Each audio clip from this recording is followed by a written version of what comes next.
My husband won't let me touch him since I cheated. What should I do to address this and work on repairing our relationship? Story title: My husband won't even let me touch him after I cheated. Help! Listen, lady, let me tell you something. I wouldn't even touch you with a hazmat suit. Now, let's get into this story, and this is her original post. She starts out and she says, "Hello, and thank you for reading my post. I'm in a somewhat unique situation and wanted to see if anyone else has gone through something similar. I'm not the victim here by any means. The victims are my husband, my kids, and my parents, who are living with the burden of my past sins, for which I am truly sorry. Let me be blunt. 19 months ago, I was caught having an affair with a married neighbor and father of three. I'm a 32-year-old female. My husband is 39, and the neighbor in question was 27 at the time. For confidentiality, I'll call the neighbor Steve. My husband, Jim, and myself, Amy.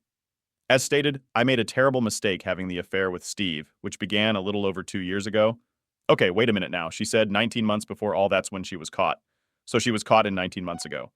But the affair started a little over 2 years ago, while the affair lasted nearly 5 months before we were caught. I was only with Steve physically 4 times in total. I know readers here are not going to believe that, but I swear this to be true. Well, let me tell you something. I don't believe it. Now, to answer questions about my marriage that I know everyone reading this has, or we having problems, did I not love my husband? Was I unhappy? The answer is a resounding no to all of those questions. I was completely happy and fulfilled with my marriage. And I love my husband and our 2 boys, ages 9 and 11, more than anything in the world. Well, I don't buy that, because if you're totally happy and fulfilled, you wouldn't be cheating on your husband. I was totally satisfied emotionally, mentally, and physically by Jim. He was all I ever dreamed of, and so much more. My misplaced attraction to Steve happened from a deep place that took me back to my first romantic encounter when I was 18. It was a feral attraction, just like my first time. So she's saying, hey, it was like a wild animal instinct inside me that made me do this. In high school, I dated 4 boys, but nothing serious beyond a quick kiss at the end of the night. In fact, I viewed all those guys as friends since we all grew up together. Then one day I was invited to go to a barbecue that a friend's parents were having there. I met Charles. Charles was my friend's cousin from the first time I saw him. I was taken at the time he was 20, and I was 18. From the moment we met, we couldn't keep our eyes off each other. I don't know what it was, but there was just something between us that drew me to him, like a magnet to steel or a magnet to metal, she says. We started talking at the barbecue, and he had to leave for work, so we exchanged numbers. The following day, Sunday, we met for an ice cream in the evening and took a walk. We talked for hours, totally immersed with each other, and just spontaneously started kissing each other. He invited me back to his apartment, and there I had my first experience. So this girl had never been with a guy before. And in fact, she looked at all the guys that she had gone out with as just, kind of friends. But then she meets this guy that gets her juices flowing, and within 24, 36 hours, she's having her first experience with the guy. See how easy it is when a woman really wants you guys? It was magical. Better than I ever dreamed. Something about Charles just excited me and made me want to give him every part of me. To this day, I can't describe it. It was subconscious. I couldn't resist. Beyond the physical relationship, we had absolutely nothing in common. In fact, we were actually incompatible. I broke it off with Charles 11 months later, after the passion wore off. A year later, I met my now husband, Jim. Now listen to this. Listen very closely here, guys. While sparks didn't fly early on with him like they did with Charles. Over time, I developed a deep love for Jim that was beyond anything I had ever felt. So what? That tells you right there, as all Jim, who is now her husband, was not her first choice. You don't want to be in that position with a woman. You want to be her first choice. If you're not, you're going to have a potential for problems in that marriage. And we're going to see what happens here. But you can see that the guy that really rocked her world and got her juices flowing was this Charles. It's just very likely that this Charles may not have been a relationship type of guy. Or maybe he was a guy that didn't have a bright future. But he was the guy that really turns her inside out. Jim, on the other hand, we're going to find out, is more of a good guy. He's a stable guy, he's a high earner. Those are the kind of men that women want to marry. Whereas Charles, on the other hand, is the kind of guy they want to be with physically. He checked all my boxes, and I knew he was the one. Now she's talking about Jim. Now we were married a year later, and our marriage had been 13 years of joy until I destroyed it. We were blessed with 2 wonderful boys that are the spitting image of their dad and have his awesome personality. I've given you all of these details because they are relevant to why I started the affair with Steve. Steve and his wife, call her Marcia, moved into our neighborhood. They were the youngest couple in the development and were quickly welcomed by all the neighbors. Surprisingly, my husband and I are the second youngest couple, with the rest being in their 40s, 50s, and a few in their 60s.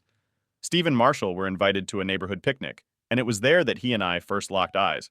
It was exactly the same vibe I got when I first locked eyes with Charles at that family barbecue so long ago. So here's another guy that gets her juices flowing inside. The next time I locked eyes with Steve was at the car dealership where he worked in finance. We were in the market for a new SUV. So at the picnic, when my husband found out Steve worked at the dealership, they started talking. We went the following week to look at cars. Steve made sure the salesman gave us a good deal, and Steve got us great financing throughout the closing process. Steve and I were making eye contact with each other, but my husband didn't notice. Isn't that terrible? I mean, that is just disgusting. A few days later, I had to bring the vehicle back into the dealership to have mud flaps installed. And it was there that Steve and I had our first inappropriate meeting. Now, when I first read this, I was thinking, oh no, don't tell me that she did it with this guy at the dealership during the daytime. And that's not the case that you're going to see. When he saw me in the lounge, he came out to greet me.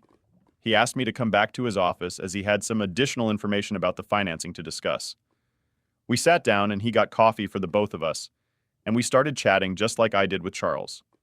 He then blurted out and told me that he wanted to speak to me alone, to discuss how he was feeling about me.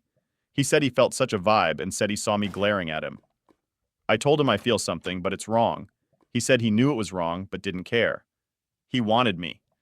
Fast forward to the following morning when we had our first intimate engagement at his house after our kids went to school and our spouses left for work. Oh my gosh. By the way, my gym has a good job, and Marcia is an LPN, a licensed practical nurse.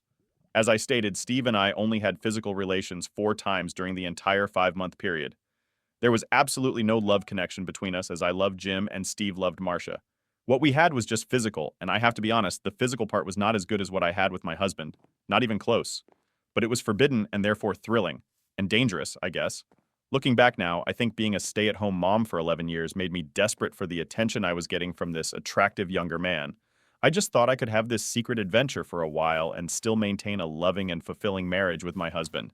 So this woman is the ultimate cake eater. At least she wanted to be. That thought all came to an abrupt end one Thursday morning, 19 months ago. Now listen to what happens here. It was then that Steve and I were caught in bed at his house by Marcia's mother. So this guy's mother-in-law catches him in bed. She walked in on us while we were fully engaged and just started screaming obscenities. She first slapped and scratched Steve across the face, leaving a large gash with her nails. She also hit me square on the jaw and pulled out 2 handfuls of my hair before I could gather my clothes and get out of the house. So all this old mama bear, man, she was not playing around. She's saying, "You're not doing my daughter dirty, man. And this lady, you are a tramp and I'm going to rough you up. I'm not, advocating violence here. But I can understand how angry this mother-in-law probably was when I got back to my house. I was in total shock at what just happened. And the reality of what I had done had set in. I knew my fairy tale marriage to Jim was changed forever and could end because of this. I sat silent for a couple hours, just staring at the walls, wondering what I was going to tell my husband. I then decided to call him and left an urgent message. "Yeah, what are you going to say?" "Oh man," I said that I had something very important I needed to discuss. He didn't respond, so I texted him and still nothing. At this point, I knew that Marcia, or possibly even Steve, had likely gotten to him. Well, listen, I can guarantee that Steve did not get to him. Steve, the cheater, was trying to avoid your husband. It more than likely was Marcia, or maybe Marcia's mother.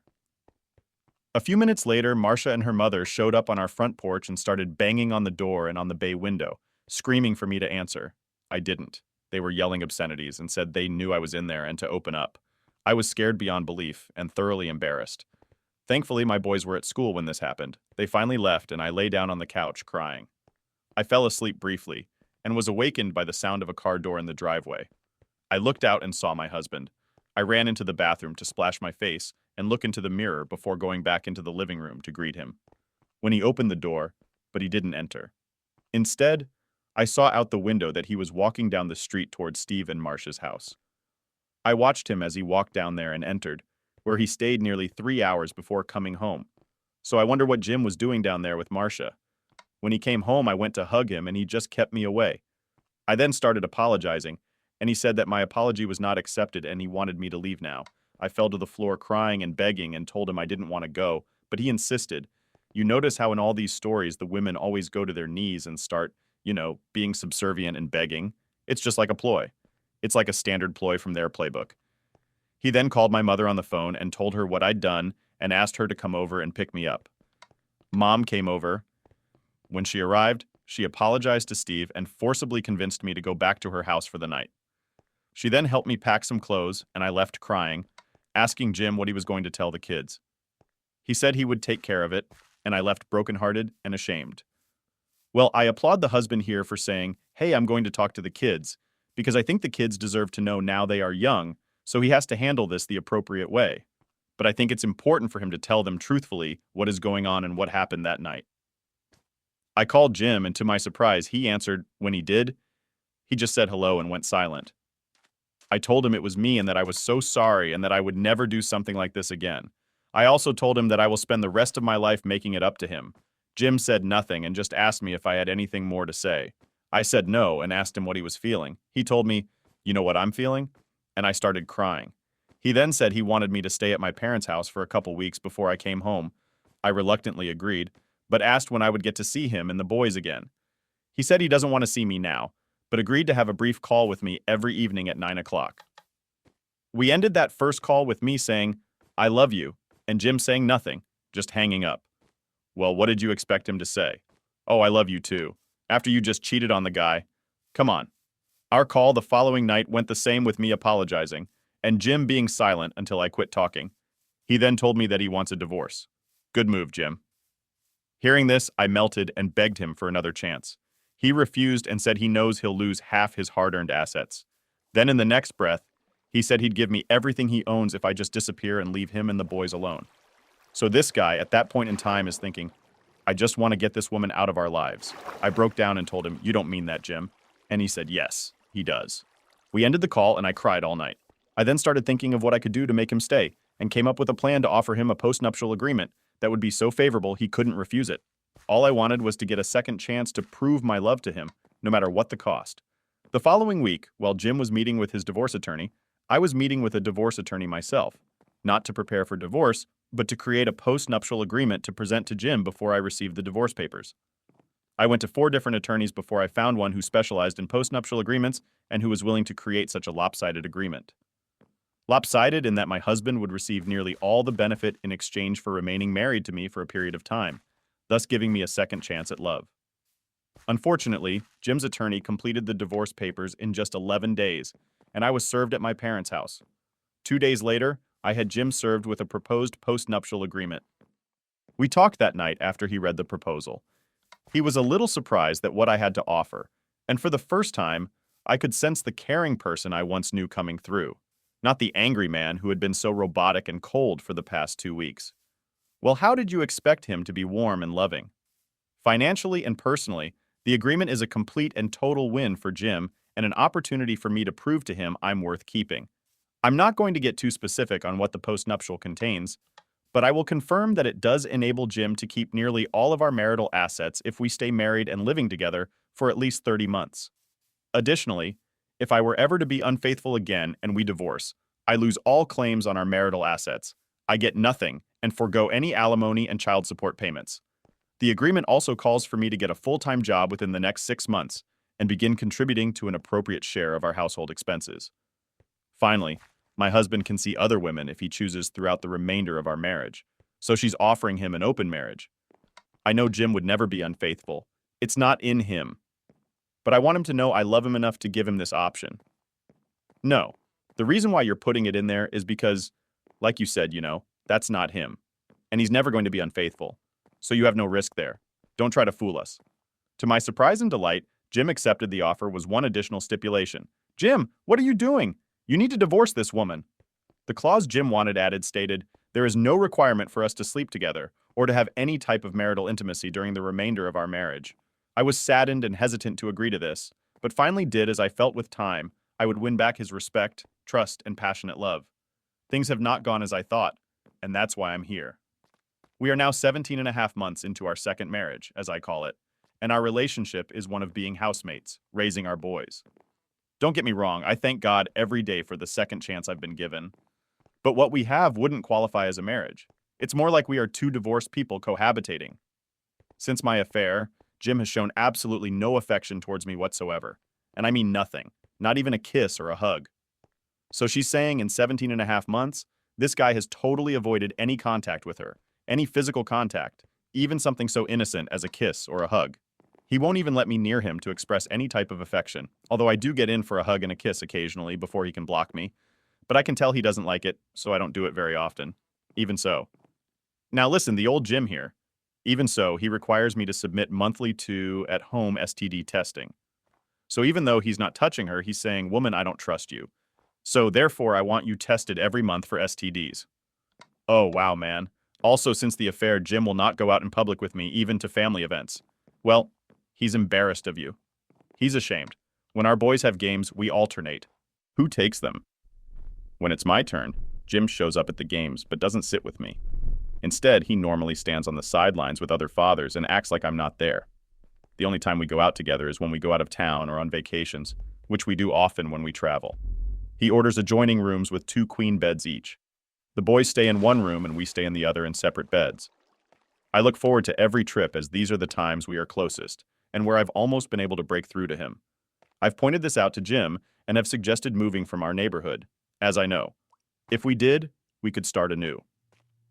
Jim refuses and says the only way he will move from the neighborhood is if he gets a job promotion, which requires him to relocate. If not, he plans to stay in our current home until our boys graduate high school. The boys don't want to move either, as all of their friends live within a half-mile of our house, as does all of Jim's friends. Since the affair, I've lost all friendships I had in our neighborhood. Stephen Marshall divorced 8 months after D-Day, but Marcia and her kids still live in the same house down the street. All the neighborhood women I was once so close to have basically cut me off and blame me for breaking up the family. Well, not only do they blame you for breaking up that family, they're saying, "Hey, I want to keep this woman away from my husband because she may do the same." As such, my home has become a prison of sorts, as when I'm here, I never go out front and just stay inside or in my backyard tending to my gardens. My boys are always out in the neighborhood or they have their friends over to our house, including Marcia and Steve's kids. Thankfully, nothing has really changed much in their world. Jim does the same. He's good friends with all the neighborhood men. The guys are either over at our house smoking cigars and sipping bourbon at night on our back porch, or he's at one of their homes. So these guys just like hanging out after work and relaxing. Jim basically goes to work, then to the gym, and then comes home. He fixes himself something to eat, and then it's off to a game or practice, or he's socializing with friends. He doesn't eat dinner with us and will not eat anything I make anymore. Although he did sneak a few cookies I made the other day. On the weekends, he fires up the grill and only eats what he cooks, none of my dishes. So this guy doesn't even want to eat any food that she's preparing. The weekday dinners I have with my boys have been a great bonding experience for us. They like to eat shortly after getting home from school, so the 3 of us normally have dinner around 4 o'clock. I have everything prepared and they set the table, help me with final food prep, then help clean up after dinner. I cherish this time as it is. Really brought us closer and has taught them valuable skills. Well, that's good. I mean, having dinner together like a family there. Although your husband should be there as well. That's a good thing. And teaching them how to cook and how to clean up and giving them that discipline. I applaud you for that. They even help me in the garden where we have created an awesome space in our backyard with landscaping. So in summary, some things in my life are really great.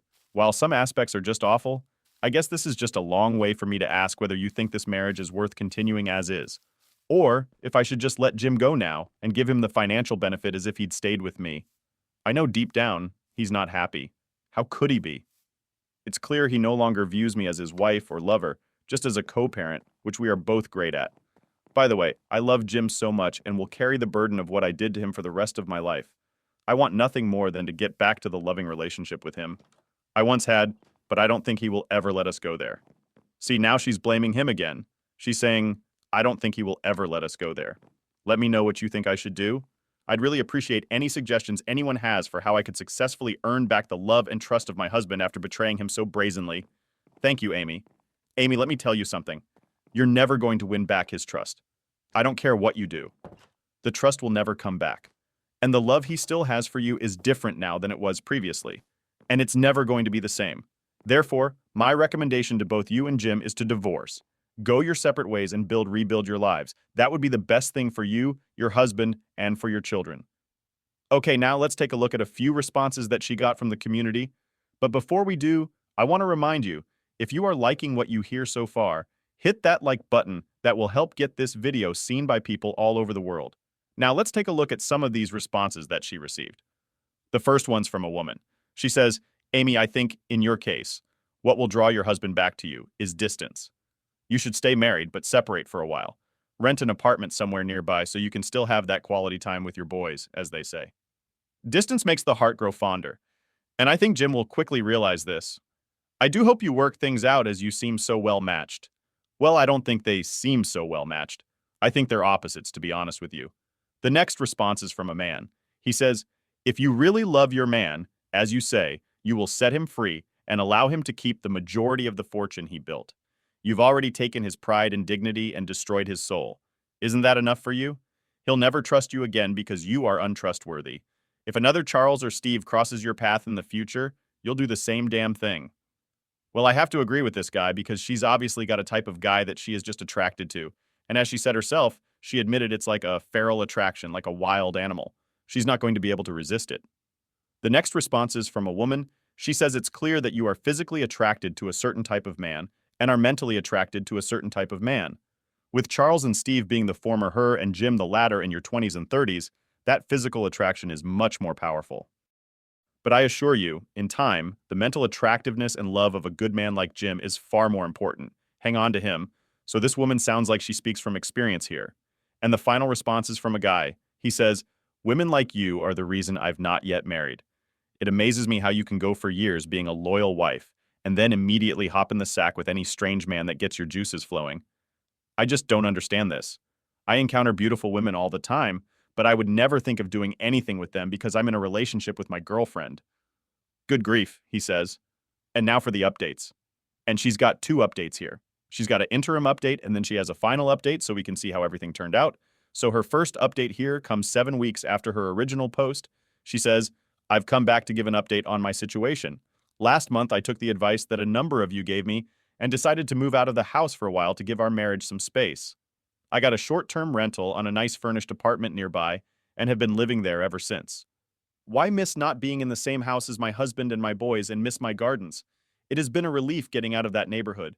There are just so many terrible memories and bad vibes there, all of which I know are my fault. I'm not excusing it anyway. What I caused when I broke the news to Jim of my decision. He seemed surprised and a little sad and asked a lot of questions. His reaction told me a lot. It told me that he still loves me. I saw it in his eyes. I pick up my boys after school and they come over here and eat dinner with me and spend the night a few days a week. Jim and I are flexible on that, and the kids know they can come and go as they please, and either place. The real issue I have now is that since I'm out of the house, I don't get to see Jim much at all, nor am I in a position where I get to talk to him.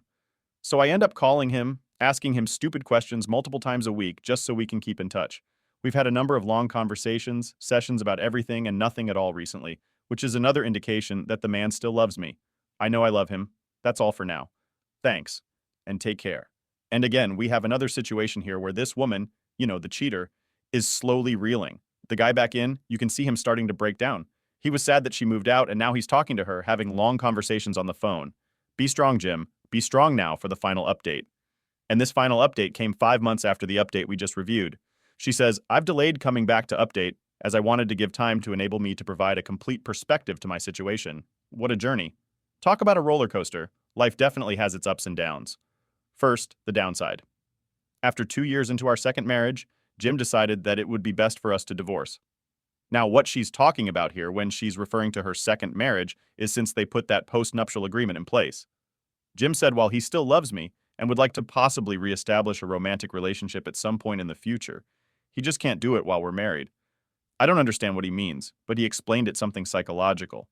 He said while we're still married, he feels disrespected and betrayed, but after we divorce, he thinks he can let those feelings go. Well, that's because if he remains tethered to you under marriage, then he's going to feel disrespected. He's going to feel less than he's going to feel embarrassed. He's going to feel like a sin, like a cock. He doesn't want that. A man wants to feel strong, whereas if he divorces you now, all of a sudden he takes back all of the power. And if he decides to date you every once in a while or even treat you like a friends with benefits, he's now in control of that relationship. He said it would be like dating again, and promised me we would go out to celebrate our divorce the day it's final and possibly spend the night. I know this sounds like a crazy ploy to divorce me without guilt on his part, but I'm up for it if it means I can keep this man in my life as my partner, lover, and friend. If we do reconnect, Jim made it clear we will never get remarried. Well, good, Jim, because you were worrying me there for a while. He feels if we truly love each other, a binding contract isn't necessary. I agree with that statement, but I do wish there was some way he could do this without divorcing me. As for the divorce, I'm voluntarily letting him keep 3/4 of our marital assets, even though he didn't fulfill the stipulations of the post now. I'm also not going to pursue alimony or child support from him. Well, okay, now I've got to hand it to her. If she really is going to do that, which I don't know if I believe it or not, but let's just take her for her word. She is being fair to her husband in this divorce. I know there are women out there who are going to read this and chide me for being so giving, but I feel he earned the money and would have given all of his fortune to me if I had remained faithful to him. I'm at peace with this decision. Listen to this now, she says. Even with a reduced settlement, I'll be able to live comfortably for the next 8 years or more without working, but now I am working, so I'm in even better shape. There. So he obviously had built up, a good nest egg for them. This lady was stupid. I mean, cheating on this guy with some dude that works at an auto dealership in finance. I mean, I'm not downplaying that job, but obviously she was married to a high-value guy. And to put that all at risk for just the thrill of man, how stupid this woman has to be kicking herself even today. In closing, I just want to thank those who sent me responses. You don't know how much your words guided my actions and helped me through this trying time. Before I sign off here, I wanted to give some advice to women out there. Have difficulty controlling temptation, as I obviously do. My advice to you is resist. Don't do it. The thrill is not worth the risk. It's almost like the juice isn't worth the squeeze, as the saying goes. If you feel you can't keep yourself in check, seek professional help. I can assure you from experience the short-term high is not worth the long-term loss of love. Respect, trust. My best to all of you, Amy. So that's her story, and I thought it was a great story, and I'm really glad how this turned out. I mean, the fact that this Jim remained in that marriage with her and it was a miserable existence. He wasn't touching. He wouldn't eat any of the food that she made. He wouldn't go out in public with her. That's no way to live. Why didn't he just cut it off? He was looking probably financially like, oh yeah, if I stick it out with her for, whatever that time frame that she had in there, I think it was 30 months or 36 months. I'm going to keep 25% more of my fortune, which obviously was a lot of money according to what she said. But I'll tell you what, money is not worth giving up your happiness for. So let's take a look at some of the morals of this story. And there were a ton in here, but I just picked out 4 key ones that I thought were good takeaways. The first one, when a woman truly desires a man, she will move mountains to get him and do everything to please him. Remember that there's very little work that the man has to do in that case, okay? She is going to pursue him aggressively if she really wants him. Next, if you had to work hard to get her, you're probably not her first choice. Remember that, guys. If you had to date this woman and take her here, take her there, buy her this, buy her there, and she's not giving you all the good stuff, and she's making you wait months and months, chances are you're not her first choice. If you were not her first choice, it is logical that the chances she will cheat would be higher. There's no question about that. I haven't seen any studies to that extent, but it just makes logical sense. Right. And then finally, it's best to divorce and provide your kids with 2 happy homes versus staying together in a miserable one. I said that on the last video too. Don't stay in that environment because your kids are witnessing what's going on and they're saying, oh, you know what? Marriage business, this must be how marriages are just miserable. Dad and mom really not liking each other, and mom cheated on dad. You don't want your kids to go through that mess. So those are my thoughts on this story. Now I want to hear from you. Thanks for watching. Don't forget to subscribe.